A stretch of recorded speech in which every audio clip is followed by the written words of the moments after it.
Bava Batra, page 96. We'll start from 95b, 5 lines from the very bottom of the page.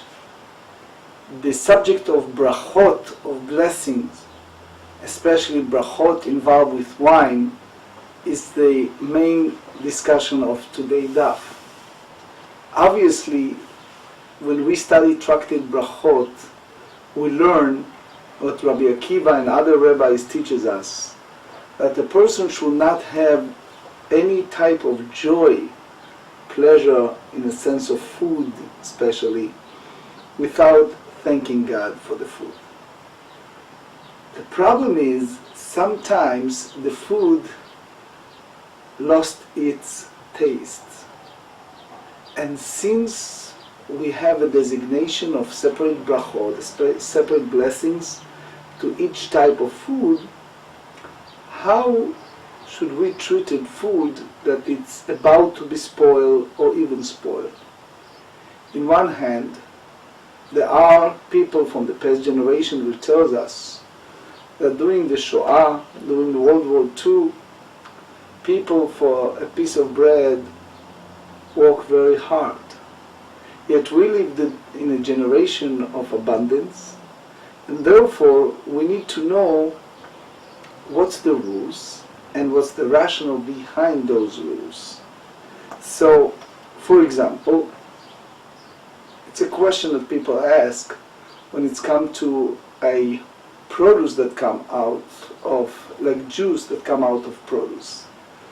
Trace here in New York is very popular smoothies. Many people skip meal, right, and eating smoothie, drinking juices in the form of liquid. Obviously, it's a different taste. It's a different, sometimes a different blessings. If you eat carrot or you drink a carrot juice, it's two different blessings. If you eat grapes or drinking wine, it's a different blessings. So the question is, how do you treat those situations? And you see it's a lot of depth with this. Also, continuation of a subject of compensation or reimbursement for payment. If someone purchased, we discussed yesterday and day before yesterday, someone purchased wine and he understands that this is a good wine. And we understand that in a commercial wine, not a residential, you're buying from someone, private home, private type of a wine cellar. If you go to a store, so we understand there's not only a process of pasteurization of the wine, but also the transportation, the temperature, and many more. So we understand so far the view that about 10% of 100, we assume that they don't have the same quality as Yain Yafeh, good one. So here we are. We start with Yain Koses, and we explain yesterday and a little bit day before yesterday that about to be spoiled wine, and we defined it by the Rashbam. We said that wine that, for example, carry a bad odor, or about to carry a bad odor, yet the taste, it's still good tastes, right? I know in my childhood, it happens to many people. Some of the kids, we came from 8 children's family, so said, oh, I don't like the cheese, I don't like the milk, I don't like, and mom or others used to taste it and says, no, it tastes good. So it happens sometimes that it's in that breach. We call it Yain Koses, which is, it's at the beginning of a process to be totally spoiled. Here we are, 5 lines from the bottom. Amar Rav Yehuda, Yain hanimkar bachanut. Here we talk about wine that's selling it in a store. What's the idea? So in a store, let's face it, no offense, but we cannot compare wine that you're getting in your own wine cellar or basement, or you go to a big manufacturer. We used to do it in Israel, go to Golan Heights, go to Galilee, go to other companies, and they have a special long process and well-temperature buildings versus when it's come out with bottles, transported to stores, kept it not always in the proper temperature, and also the time that it was kept it inappropriately. So all of that created the low, the inferior quality of the wine. We call it koses. So in a way, they have reach chometz, they have this odor, they have this smell of spoil, but they have the ta'am yain, they have the taste of a regular wine. So if you remember when we studied brachot, we learned that yain yesamach levav enosh, that yain is bringing the heart of a person, bringing a person to a state of mind of happiness. So it's called chashuv, it's important. The sages kav'u bracha bifnei atzma, they instituted a special blessings, a special independent blessing for that. So now they ask, yain hanimkar b'chanut. Unfortunately, this is not the wine that you go to wine taste in those big companies. You get it in a regular commercial inferior quality or the lowest possible quality in a store, the Rashbam said. Mevarchim alav borei pri hagafen. So we should make the bracha of borei pri hagafen, blessing of the wine. Even b'diavad, we learn that you can do she'akol for about everything. But here we say that the beauty of that, the chidush here, is that's the Rashbam, that according to Rabbi Yehuda, even yain koses, even yain in that sense, bad odor, basic taste that is still there, still say borei pri hagafen. Now we said, v'Rav Chizda amar, gabei chamra de akrim. How about if you have a wine that has formed in a film as it begins to sour? So that basically have already the spoiled part. They lost its smell, taste, etc. The akris, some said. So he said, lamali. Should not make a bracha of chashivut, of important, of borei pri hagafen. We should make shehakol, most. So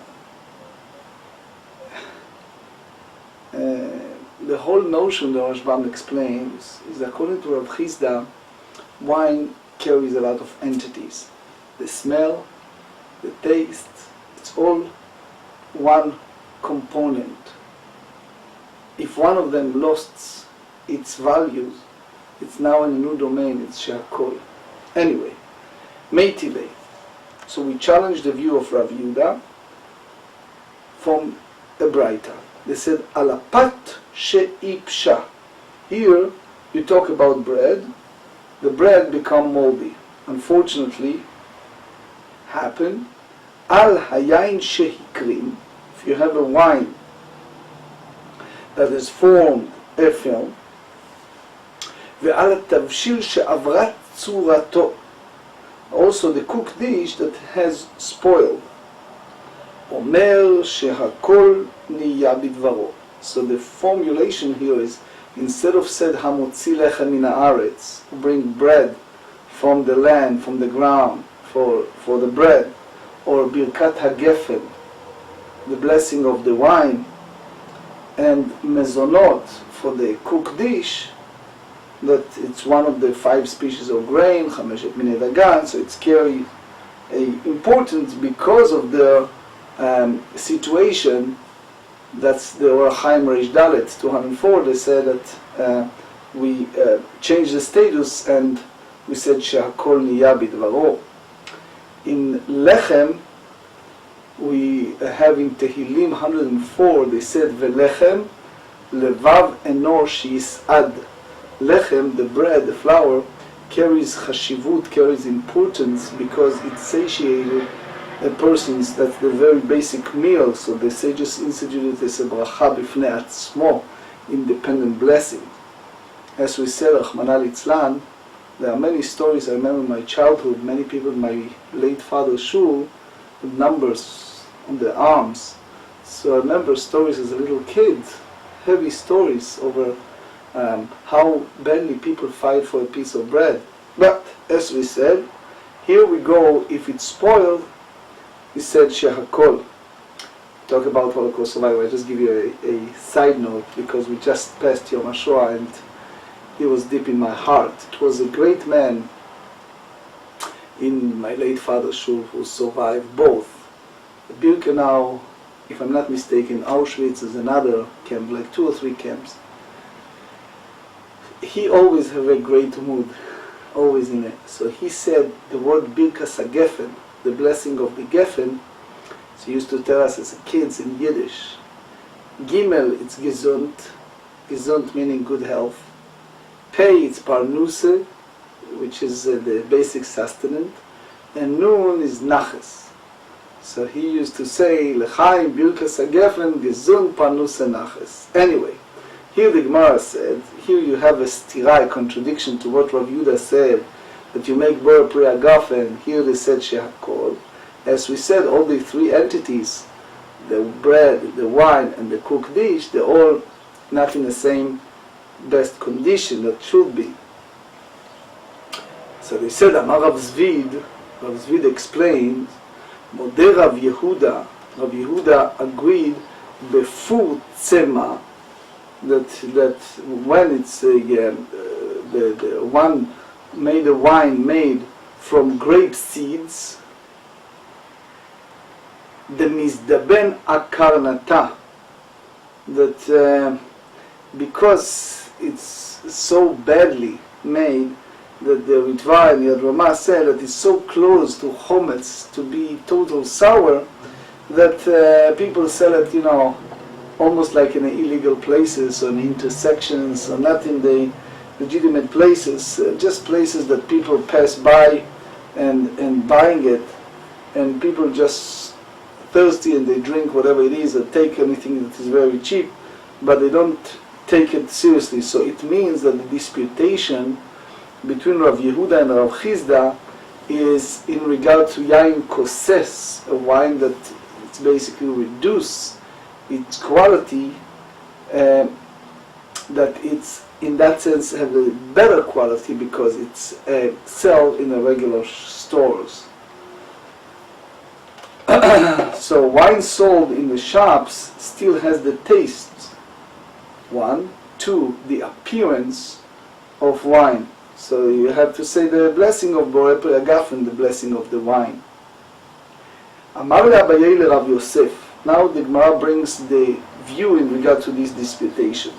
Ha Rav Yehuda. Rav Yehuda hold that koses wine, that about to be sour wine. Ha, so he holds that koses is a wine. Ha Rav Chizda. According to Rav Chizda, we said that she'akol is not considered a regular wine. Mar keman svirale, to whom he hold. Amar le, Rav Yosef respond to Abaye, matnita yada'ana, which means I know the source from which it's possible to derive this halacha. Later, as we see at the end of the next page, 96, you see the total explanation. Page 96. The Tanya we learn in the Braita, that's in Tosefta in Trumot, chapter 2. Habodek et hachavit. A fellow is inspecting the barrel of wine. He just wants, it's like they have those brazim, those faucet that they just pull out the wine from time to time to check if the wine is in the same quality or it's already start being sour. Liyot mafrish alea truma veolech. So we know the law of tevel, which is in between until you take a tithe. It's tevel. So he designated one barrel to do trumot umasot, to give it as a contribution to the kohen, to the priest, and that's the tithe. So he basically wants to impose from one chavit, from one barrel to all the others. So in any time he wants to either drink or sell it. ואחר כך נמצאת חומץ, and unfortunately after that, that barrel turned to be a sour. So the question is, that formulation of the mitzvah of tightening, is that apply here because it basically mafrish מהחומץ ליין, he tightening from something that is sour to something that is in a superior quality wine. So the answer is כל שלושה ימים ודאי. During the 3 days after had last inspected it, it's definitely viewed as have been wine. And any wine from which truma was separated during these days is tight. But he said, מכאן ואילך ספק. From this point and onward, it's not clear, it's ambiguous, it's uncertain to whether it is already turned to vinegar or not. So you see here, any wine from which truma was separated after those 3 days, by means of designating the contents of the barrel as truma, as basically safek, the uncertain status. Mai ka'amar. What does that mean when we talk about the 3 days? Amar Rabbi Yochanan hachi k'amar. Kol shlosha yamim harishonim. All these 3 first days that he inspected the wine in the barrel, vadai yain, we assume that they have the quality of good wine, and therefore all the tightening from that table during that period of time is okay by halacha. It's because it's very unlikely, the Rashbam and others said, that during the 3 days it turns sour from wine to be a vinegar. So therefore you do not need, the Rashbam said, to do a new tightening. Mai ta'ama, what's the rationale? It says, Chamra me'ila yakar v'hate'imei v'lo akar. The process in which wine turns sour and becomes vinegar starts with the wine at the top of the barrel. And it is that wine which he tasted when he inspected. And at that time it had not yet sour. Im timtza lomar batar det'i meyakar. If you tell me that immediately after he tasted, the wine began to sour during the following 3 days, havarecha chala v'ta'amei chamra. So you have the odor of vinegar, and its taste will be like of wine. V'chol rechei chala v'ta'amei chamra, and anything that has the odor of vinegar and tastes as wine, so chamra, it's regarded as wine. ורבי יהושע בן לוי אמר, כל 3 ימים האחרונים ודאי חומץ. He said the last 3 days preceding the discovery that the wine barrel turned to be vinegar, so for sure it's definitely it's bad, it's vinegar. But he said מכאן ואילך, and that point and earlier until the time that he has been inspected, safek, it's uncertain that if it's a wine of vinegar. So that's basically safek tevel. That's the definition. Mai tama, chamra mitatay akar, ve'im hu akar v'la da'atei. The same notion that he takes from the bottom of the barrel, and then slowly and surely, but slowly, it turns sour, that the entire barrel is like that. Ve'im hu akar v'la da'atei. Obviously, the taste changed on the very bottom, but not the top. He didn't taste it, the top. ואם תמצא לומר מעילה יקר והטעימי ולא עקר דילמה בתר דתאי מעקר, הווה ריחי חלה וטעמה חמרה, וריחי חלה וטעמה חמרה חלה. According to Rabbi Yeshua ben Levi, anything that they have a smell like a vinegar and the taste like a wine, we treat it as a vinegar. Third explanation of the Braita, Deroma. Ei matnu lishmei Rabbi Yeshua ben Levi, the sages of the south, learn on behalf of Rabbi Yoshua ben Levi, the first 3 days after the previous checking, when these carry that type of taste of wine, Vaidai yain, Achronim Vadai chometz, Ha'emtzaim safek.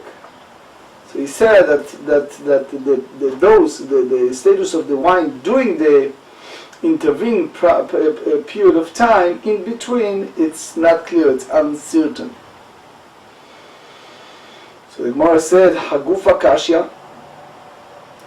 This type of explanation, it's hard to go like that. Amart, you tell me that the first 3 days, Arishonim, Vadayain, Al Marechei Chala, which means anything that is smell like a vinegar and taste like a wine, V'tamei Chamra, Chamra, we treat it as a wine.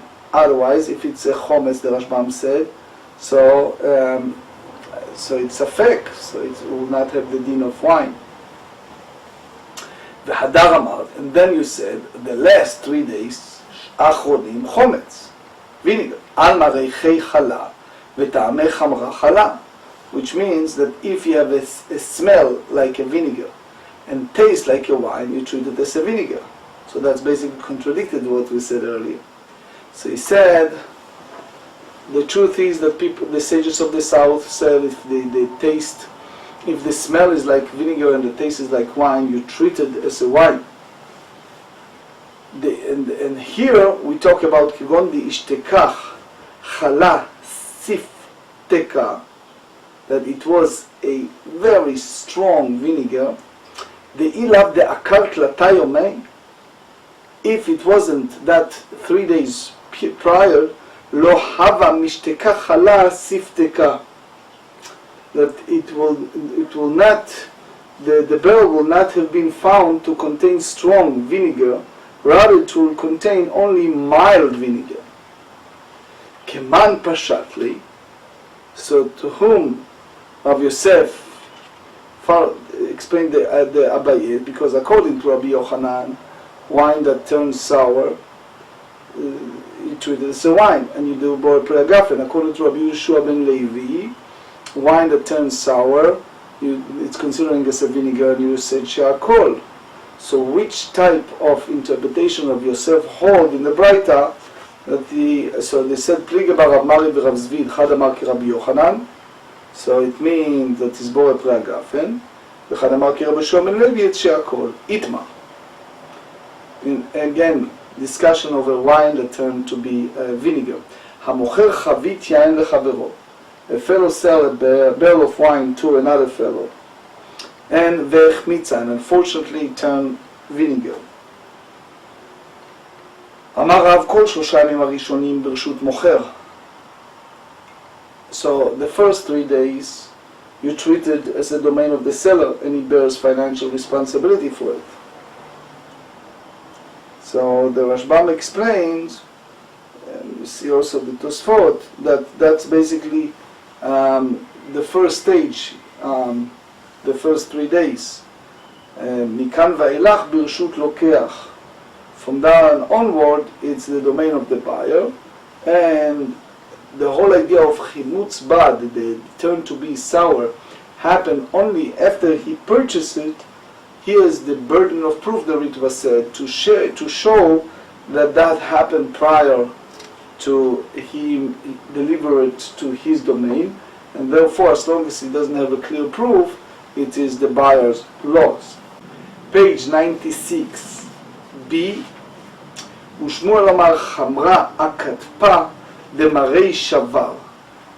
So it means that's because of the owner. It's like jumping. It's the wine is sour shortly after the purchase. The wine is agitated. It's at the shoulder of its new owner. It's because of you it turns that way.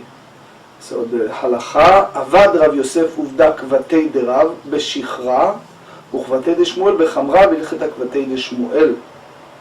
So basically, when it's come to beer, spoil, follow Rav. When it's come to wine, he follows Shmuel. and the halacha follow Shmuel. So not everyone hold that language, but I just want to show you the two words of halacha. That's the Choshen Mishpat 230. When one purchases wine, if the wine is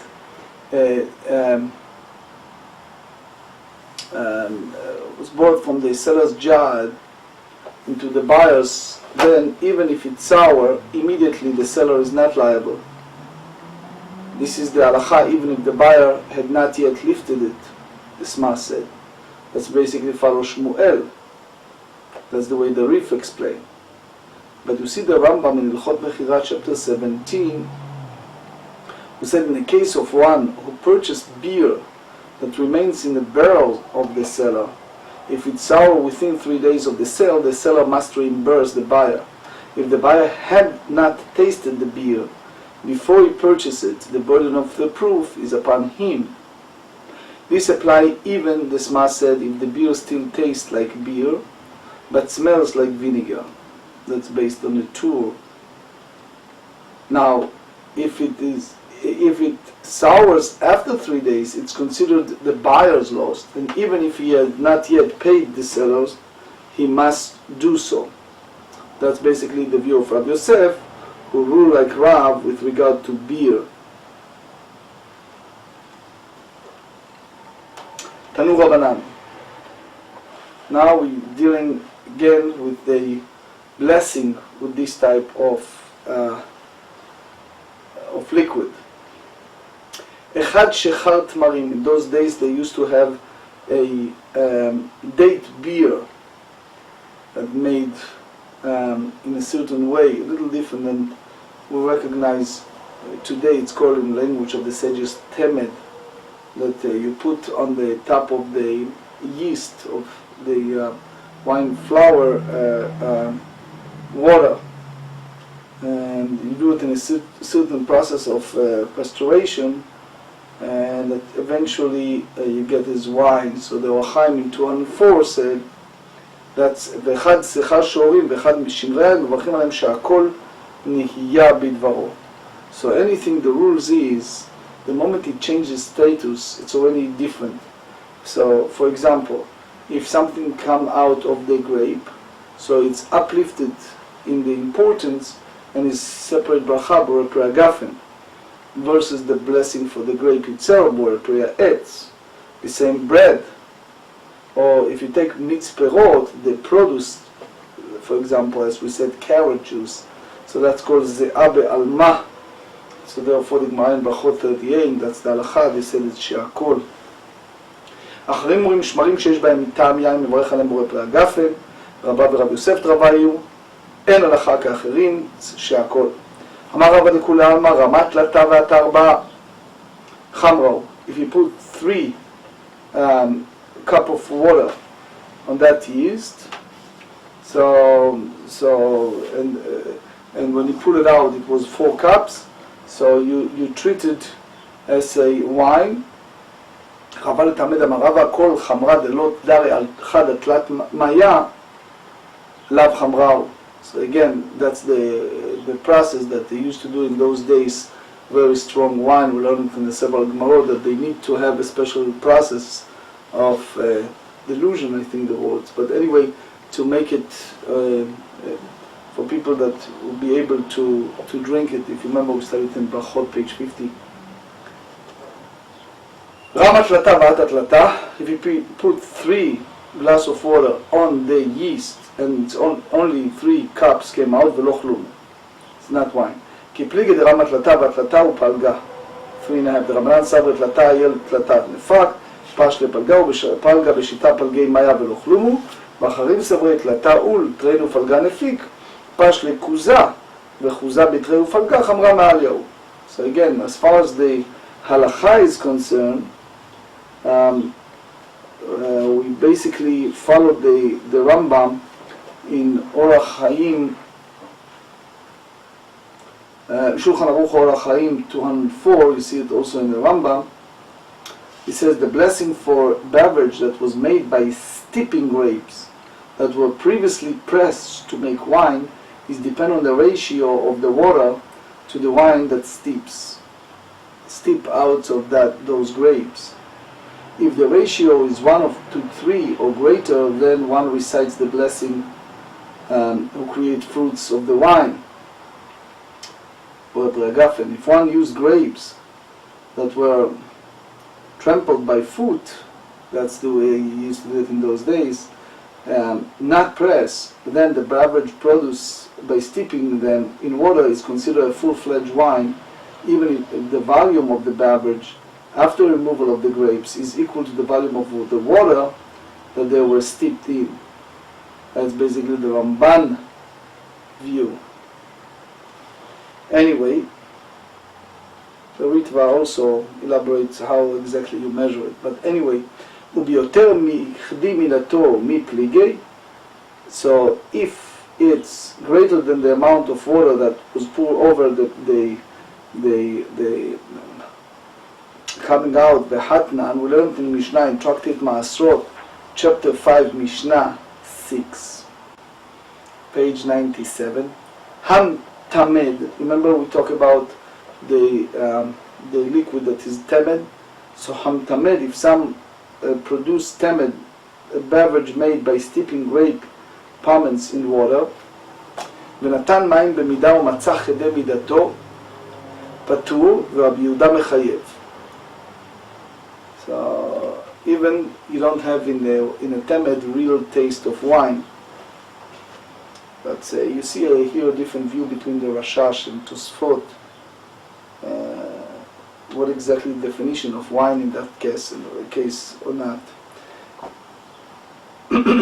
So we said, עד כאן לא פליגי אלא בכדי מידתו, אבל ביותר כבדי מידתו לא פליגי. הוא הדין דאפילו ביותר מכדי מידתו פליגי, ועד כמפליגי בכדי מידתו לא דיג. אחר קרוא רבי יהודה, that even he required tightening even כדי מידתו. באמינא רב נחמן בר יצחק מרב חייא בר רפין, שמרים שיש בהם טעם יין, if you have the pomens, if one steeps pomens and produces tamed, that they carry the taste of a wine. Mahu, what exactly the bracha, the blessings, but one needs to, so in other words, he put the 3 cups of water and it turns to be 3.5. Amar le mi savat chamrau, you mean to say that this type of liquid you treated as a wine? Ki yuha be'almahu, it's only sharp flavor beverage, it's not even wine, it's chamitzut that came out of the pomens. So it means the tamed, it's a water that have some, resonate some taste of wine, and therefore you don't make the blessing that you make for a regular wine. Obviously, the various halachot applies to the tamed, one who produced tamed by steeping grapes, pomens in water. You see, for example, in Yoredea in 331, you see in the Kesef Mishnah in the Shach about it.